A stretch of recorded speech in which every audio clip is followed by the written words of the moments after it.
Hi, Carrie Smith here. I want to talk a little bit about leadership today.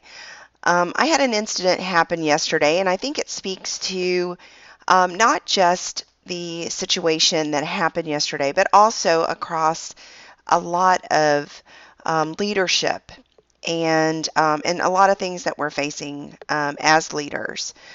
Yesterday, I had the wonderful opportunity to go with my grandson, who's 6 years old. He's in the first grade, to our children's museum. So I was a chaperone, and I was so looking forward to it because one is I love to go into the classroom and teach money management, but there's such energy with children in particular. Their love of life, it hasn't gotten jaded yet, especially at that age. So I was very excited.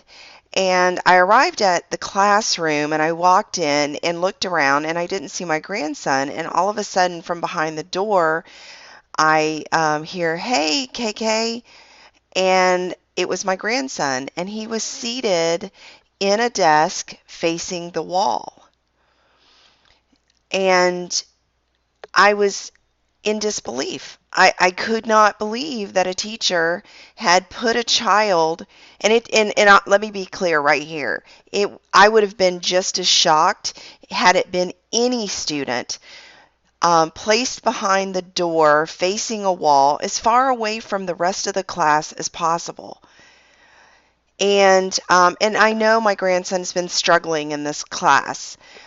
He's an active boy and all boy, but his energy and his enthusiasm and his love of joy and laughter is something that makes my heart sing. I'll tell you that.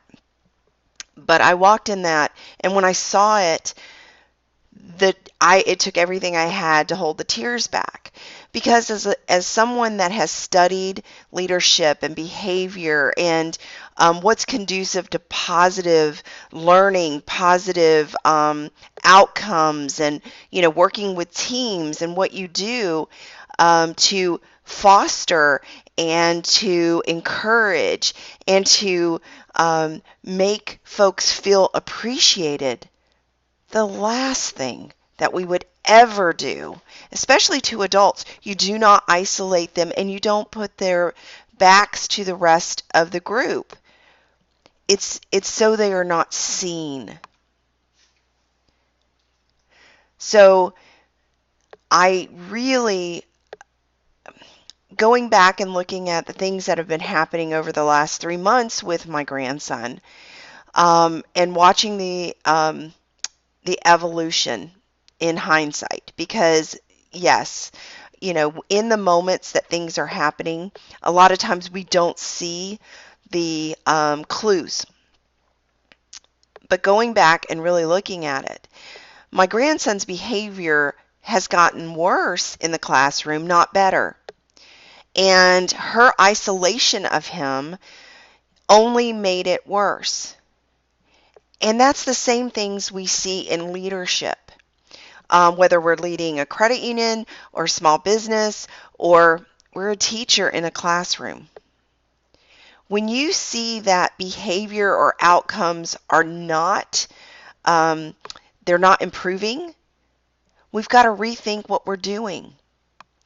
And understanding the human psyche, that isolation, and we know this, as a society, you don't put people in solitary confinement. We're learning that in nursing homes, when children and animals are reintroduced to those patients, they improve. The human spirit, we are wired for connection, and we all strive for it. And children in particular start learning and downloading programs from the moment they are prior to birth. They know now. Last trimester, it's influenced. And these are all subconscious conditionings that these children learn up till the age of 7. And that subconscious reactions to whatever it may be influence us in adult life. So why aren't these students, my grandson, why isn't it at this age just teaching them to be excited and have joy in learning? What does he do the majority of his day in his classroom? Worksheets. Why aren't, the biggest lesson that we could teach anybody is to find joy in learning. And that is not what happened yesterday, and it has not been happening. And these kids that are subjected to this kind of environment, they grow up to be adults that don't like change. They grow up to be adults that don't work well in groups. They don't, teamwork is hard for them. These are our next generation of entrepreneurs or managers or whatever it may be. It saddened my heart yesterday. And the thing is as leaders, we have to stand up when we see that there are things that are wrong. And we're going to work with my grandson, and we are going to make sure that he has the opportunity to thrive and to grow. And it's probably not going to be in that classroom. But whatever the outcome is, now that we know the situation, we can address it.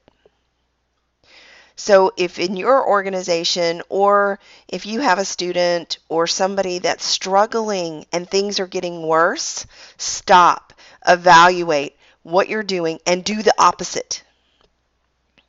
Positive reinforcement works 100% of the time with adults and children.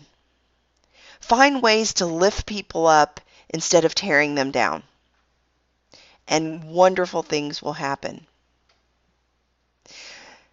I appreciate the ear, and the best to all of you. If anybody wants to chat about it, or if you want to have me speak to a group, I would love to do it. This is something I feel really passionate about. And seeing organizations and children thrive is a passion for me. So I appreciate your time. Hope you have a great day.